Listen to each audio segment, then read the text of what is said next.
I'll give Carl his. So Carl went to Oxford to do his quantum physics. It's so easy that he then went to Cambridge to do quantum physicist. So he's been in academia for a while. And we're actually going to be talking about quantum today and how we test quantum. It's quite interesting. So we work at a company called Keysight, which is the original Hewlett-Packard. So if you think of the garage in Silicon Valley, the birth of Silicon Valley, they were making instrumentation like what we're going to be talking about today to do things like test originally, they're taking it apart, that's how good it is, test things like Disney's first ever movie in stereo. So this is the same kind of technology we're talking today, but actually in quantum computing, which is going to be interesting, shall we say, to say the least. So I'm going to give you the pen, because it's mightier than the sword. Yeah, how mighty you feeling with your pen? So which one do you want to go for? Do you think you'll probably need this one? Do you get one as well? All right. Yeah, we've got it's a whiteboard off. It's going to be a so lot to get through. Yeah, I'm very sure. Come on, Mikhail. To pass along quantum. It's the next release. I don't know what that is.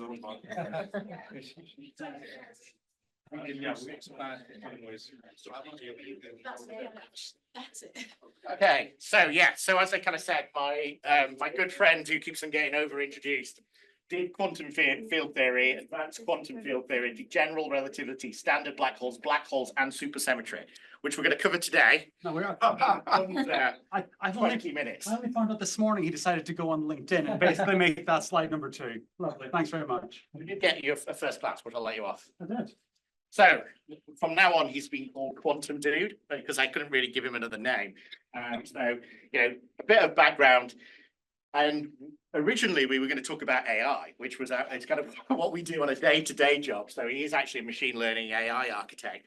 But then because of the quantum leap thing, we thought, let's talk about quantum. And I'm going to actually skip quite a few of this because I'd rather us get into the main kind of meat and potato, should we say. But back in 2017, I did a TED talk on cognitive engineering. So it was around, in essence, machine learning and artificial intelligence, and really talking about, in essence, this view of going from originally Turing as papers, which is just a few miles from where I live at the moment, in Bletchley Park, which I think most people have heard of here, and some of the pictures around kind of the singularity, artificial general intelligence, and where the direction is going. On the left-hand side, you see the original Dave and Bill's garage, which is where our heritage came prior to me joining, which is ironic. But many years back after, since 1939, we're still doing testing and building quantum systems, and quite a lot of the stuff we're going to show you today is, I say, bleeding edge as far as it's stuff that I know we're literally only releasing out this year.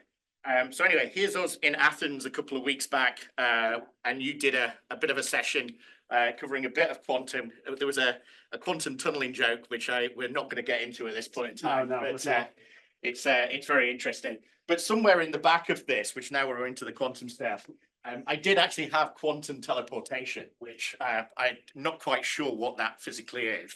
But I'm going to start with something quite simple, which is, what is quantum? I'm going to let him try and do it in literally the next 5 minutes. So could you kind of explain what a qubit is for everybody here in the audience?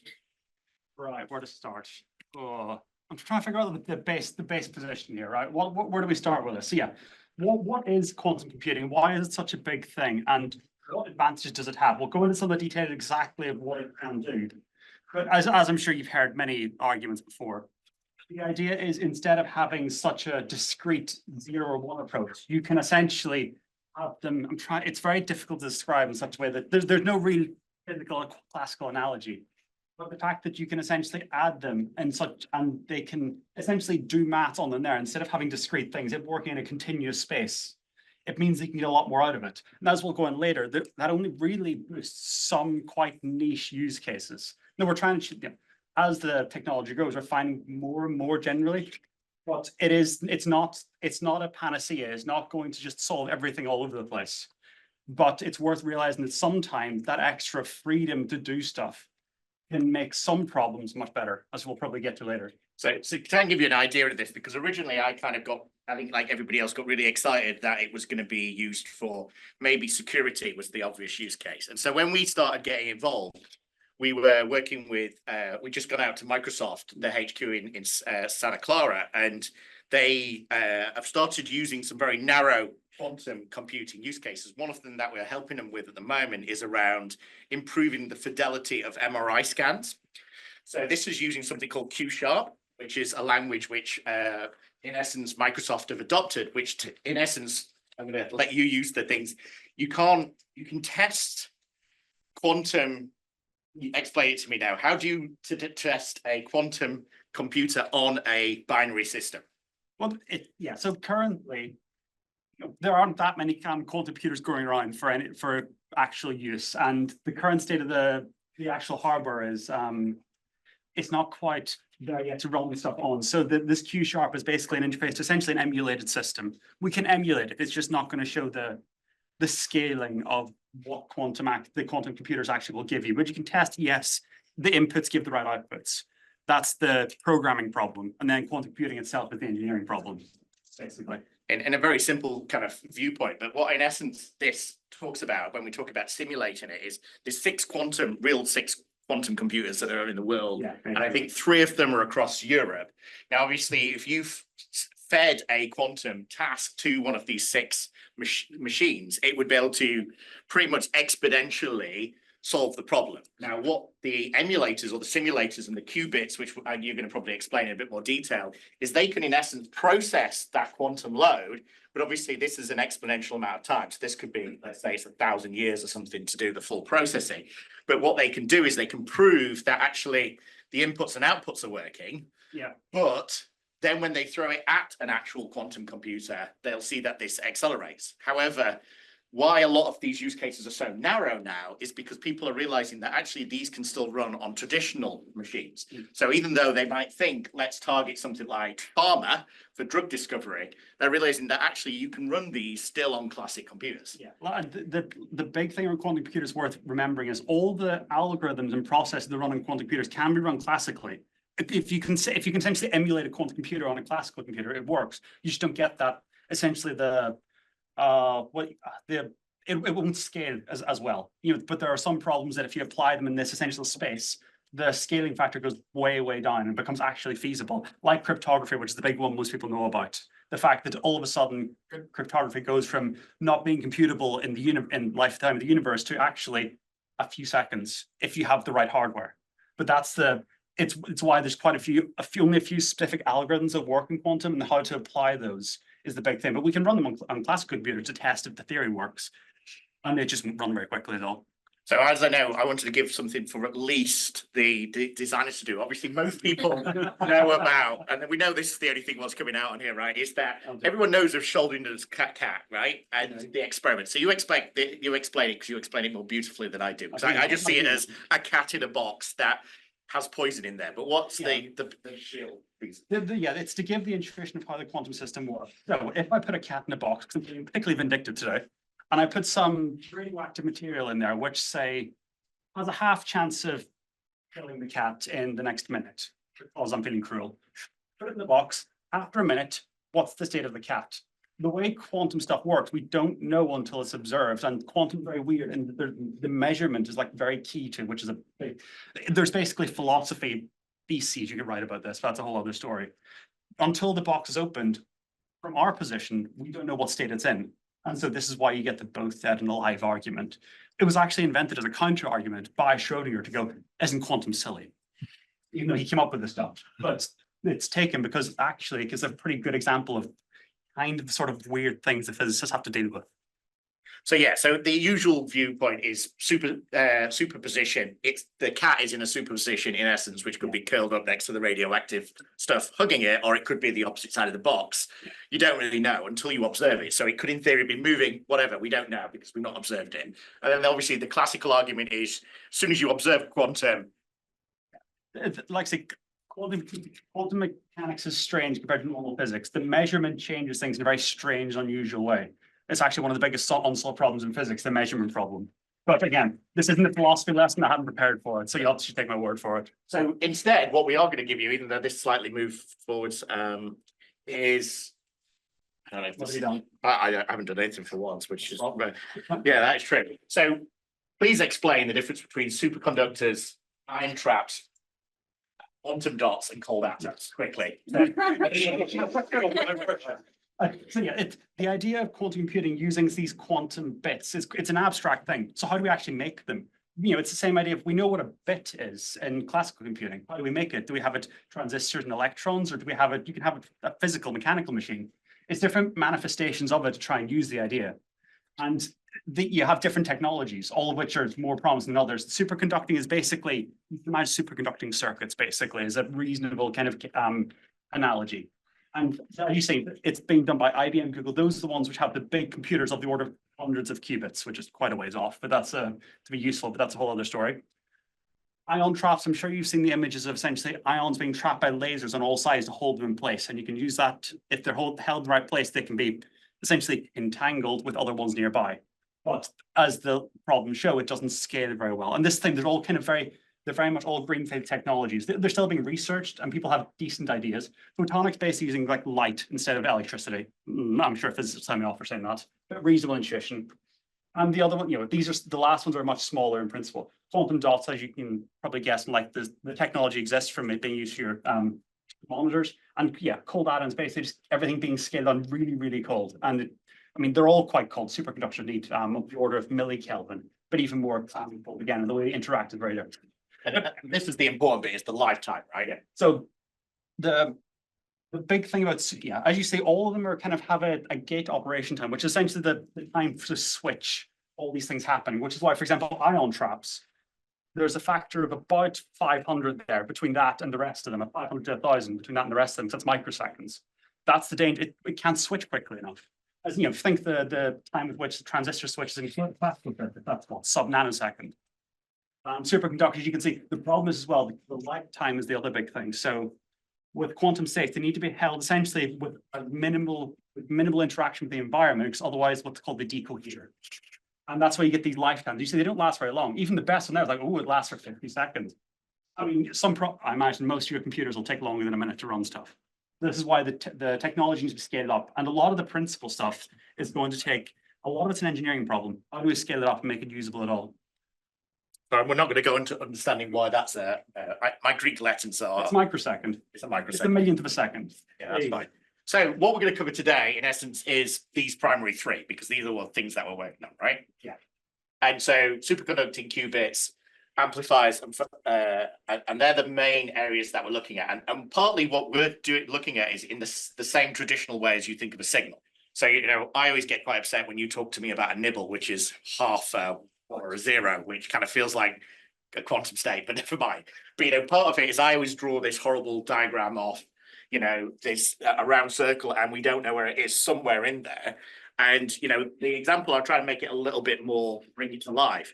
With the MRI scanner, I'm going to reuse the cat now for an MRI scanner, is, you know, which is why I drew a round box, not many things. So the cat gets on this this table that launches them into this MRI scanner, which is a whole stack of magnets spinning around. I don't really know, but basically. But over here is a huge amount of data centers. So if you ever go into hospital, you'll see the room next to it is fully occupied, and it's because there's thousands of racks with petabytes worth of data. Now, obviously, as it scans through, it's taken this poor cat's brains getting an absolute kicking today. It's slicing every single one of these across and building an image.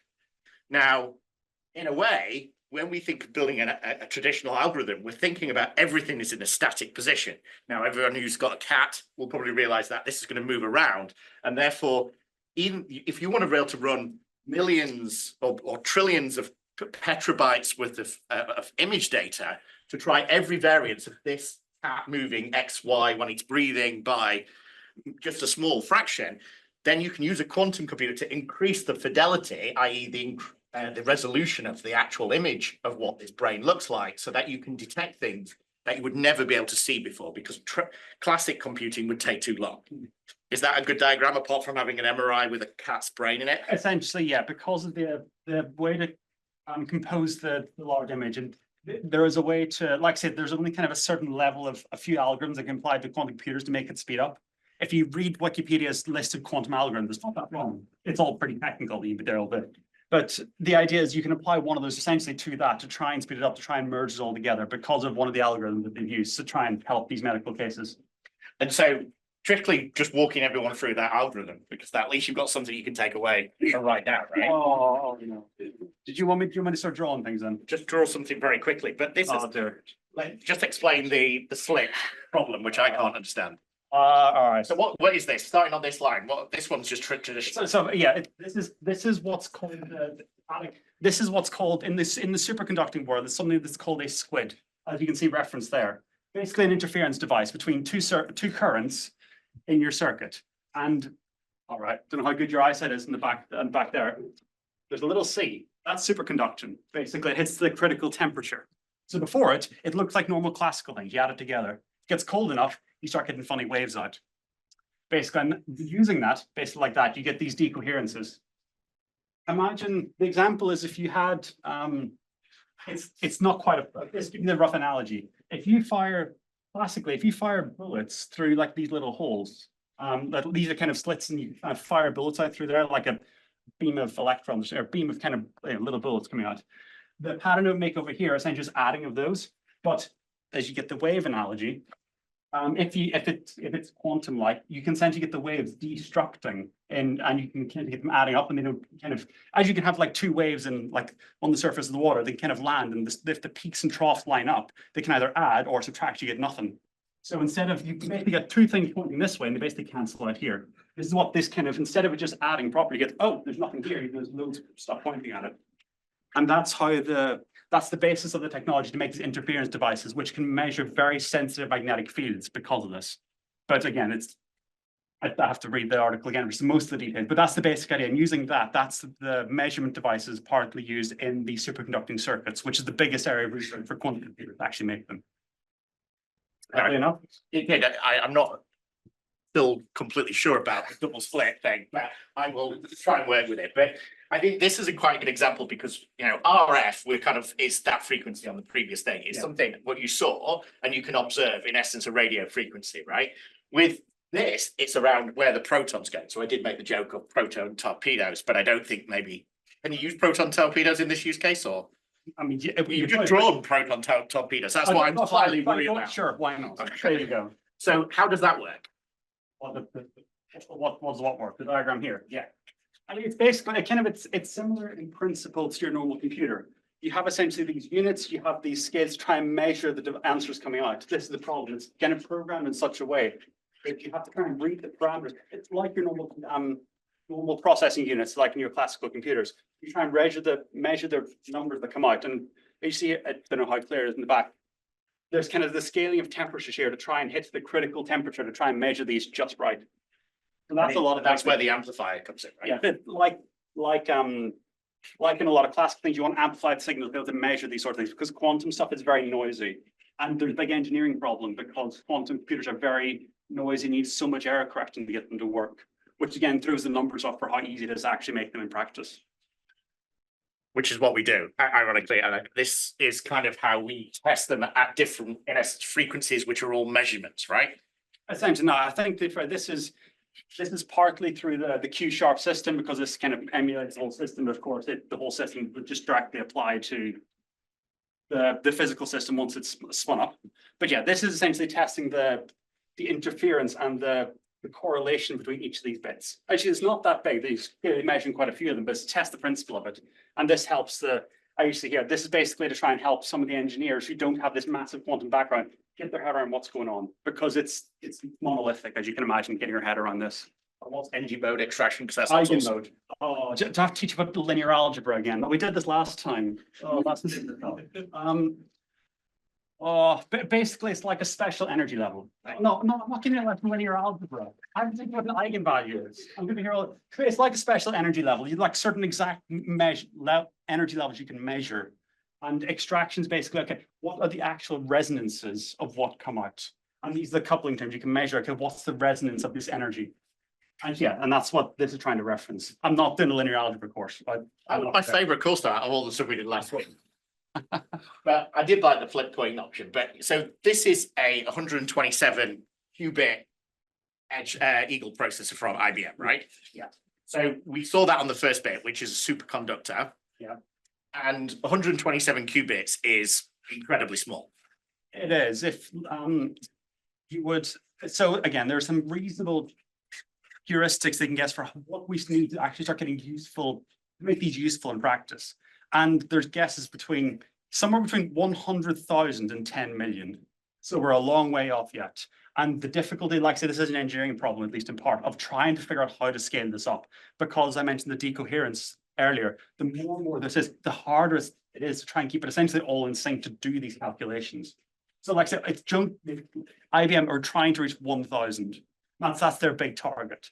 But even then, that's a long way off 100,000 at least. And again, the extra factors besides that, it's a long, long way off still. But that's the technology they're working on to try and compress it as close as possible. If you make it all as close as possible and connect it the right way, it should minimize the decoherence.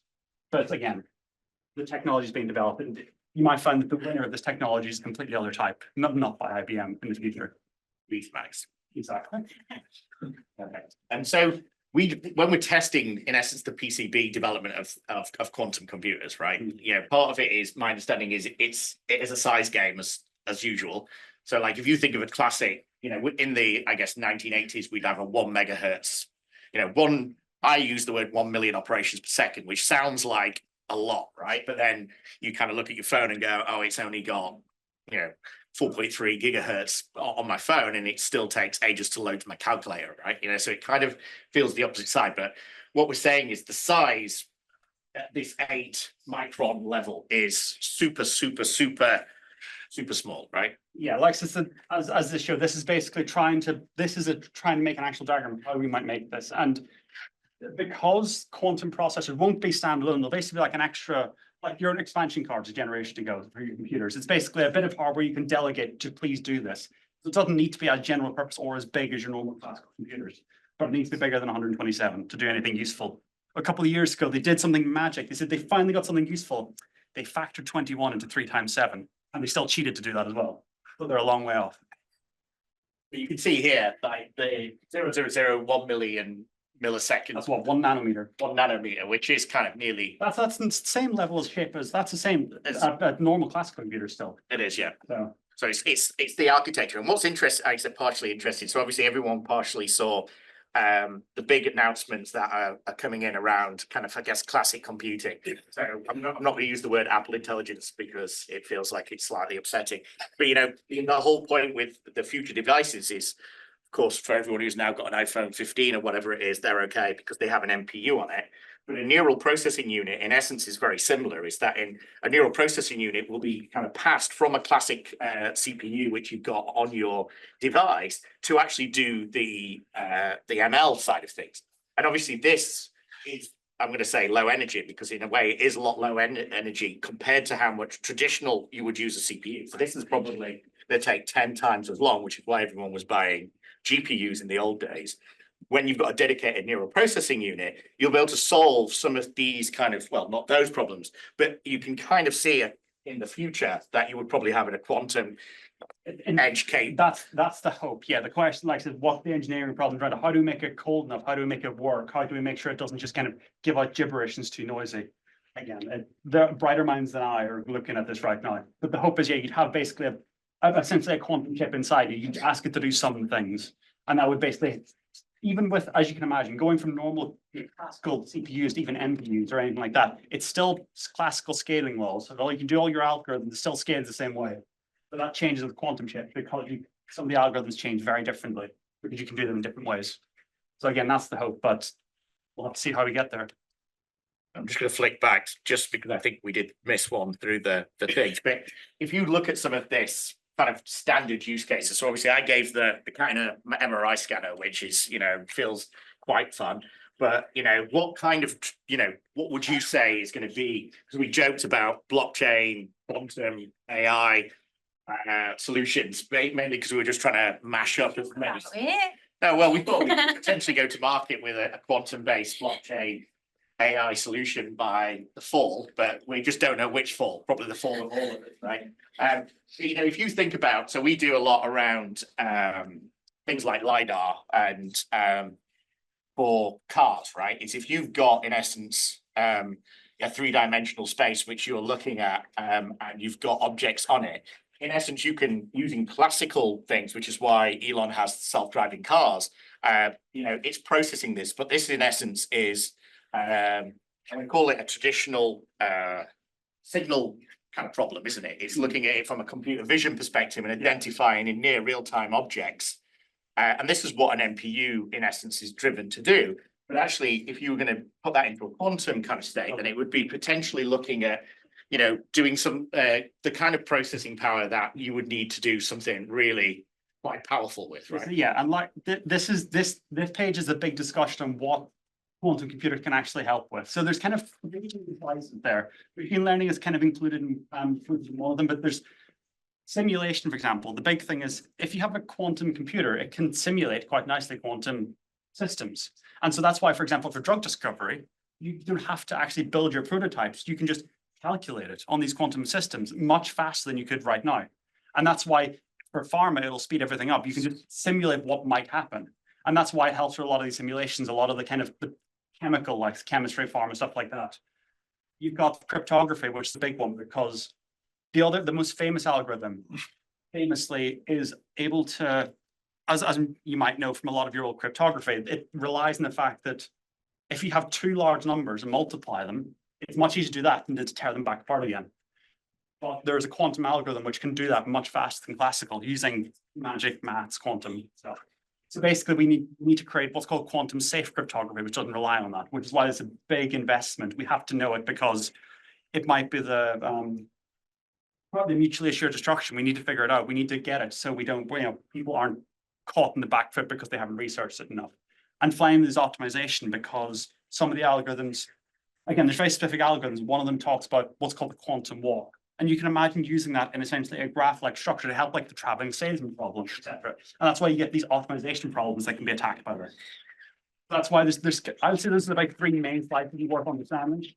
There's actually a big talk on why it's worth knowing that it doesn't solve every problem. And in particular, it's worth knowing that it's not going to solve climate modeling or anything like that. And there's a long maths reasons why that is, but it's not going to solve things like that. But it's worth knowing what the use cases are and how narrow they are and how to use them, so we understand its limitations on what it can actually do. Just to help the designers as well, is the traveling salesman problem they can do by sticking electrodes to snails as brains and then feeding in the actual problem statement and using just the electrical frequencies from either an alive or dead snail, which is interesting. If you call it, it's in the box, it might be, we don't know because we've not observed it. But in essence, you can pass it in, and traditionally, just using their brain, which is slightly cruel, but I apologize in advance, you can actually solve this classical problem using snails' brains, which you never thought you were going to get in this particular one. And we won't even talk about how pigeons actually can read MRI scans and X-rays better than humans can, because that will be another problem for another day, which we'll try and explain. But the travel and sales problem, you know, just shows you can do it classically. You can do it using an NPU or snail brains, or it kind of went completely off where we hit snails, right? But also you can do it using this kind of technology. I didn't expect to see the traveling snailsman problem. There you go. That's no problem. And finally, because I know we've only got 5 minutes, I think, or even maybe less, I don't know, 5 minutes. 5 minutes, yeah, 5 minutes, yeah. 5 minutes. So quantum tunneling. Now, this is one where obviously we put it in or what I call quantum teleportation, right? So there's a bit of an ethical problem, which is if we take Andrew, sorry. Okay. And Andrew, do you want to stand over there for a second? Sure thing. So we use quantum teleportation to, in essence, move Andrew from there in his current state over here. Now, the problem is, Andrew, you need to come over here now, is because we beamed him up and we beamed him down, does Andrew still exist?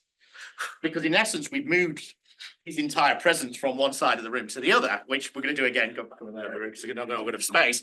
The question is from a ethical dilemma, as Captain Kirk lost his soul a number of times whilst being teleported. So how does quantum teleportation actually work? And it isn't that diagram, by the way. I mean, it's basically, where do we start? Not with snails, No, not with Captain not with Kirk. snails, not with snails.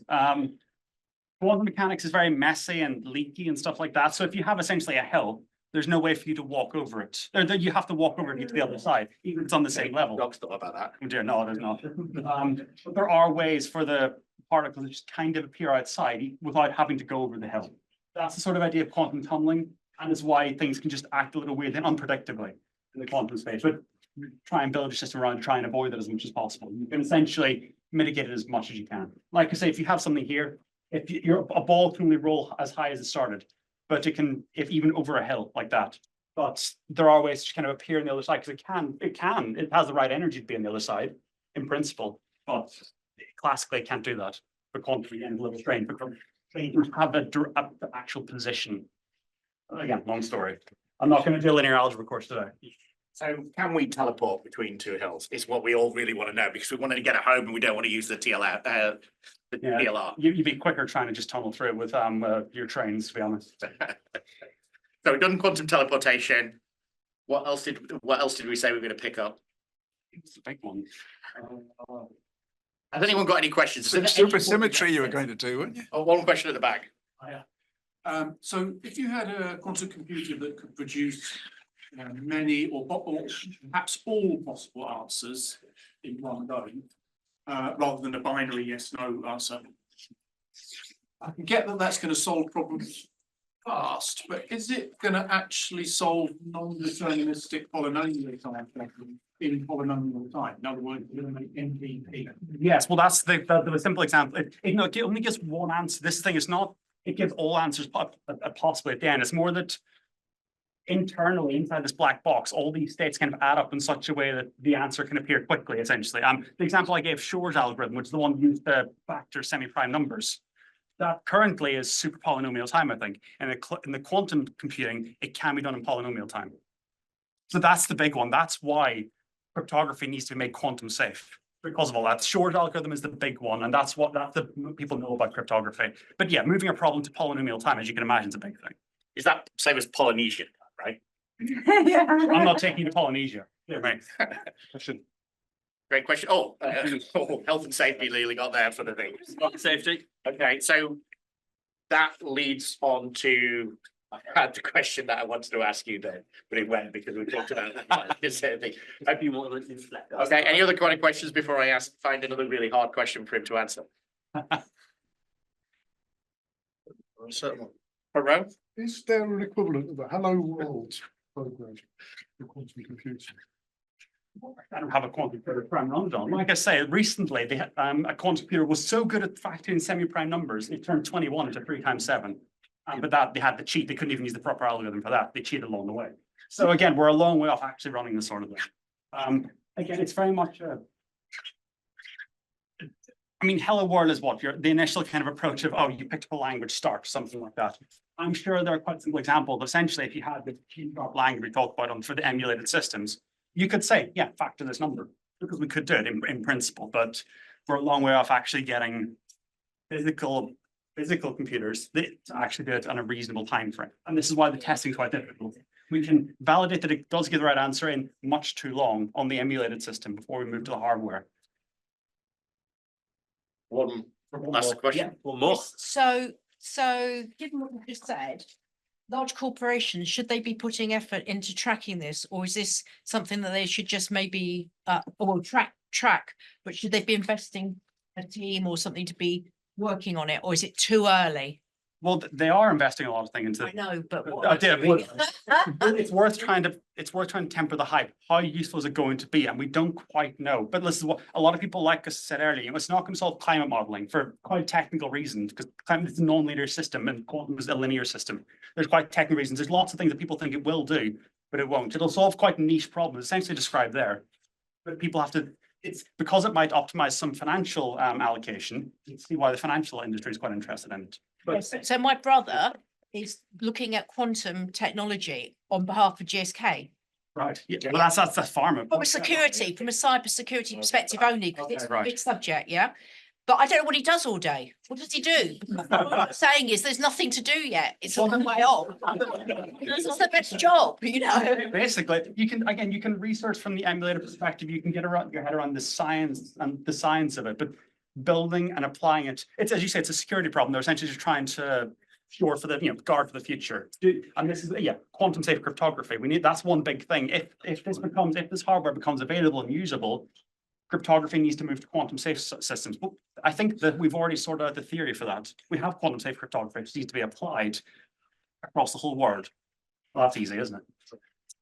So, before we do anything, I'd like to give Carl and Jonathan a big round of applause. Cheer, make it loud to be.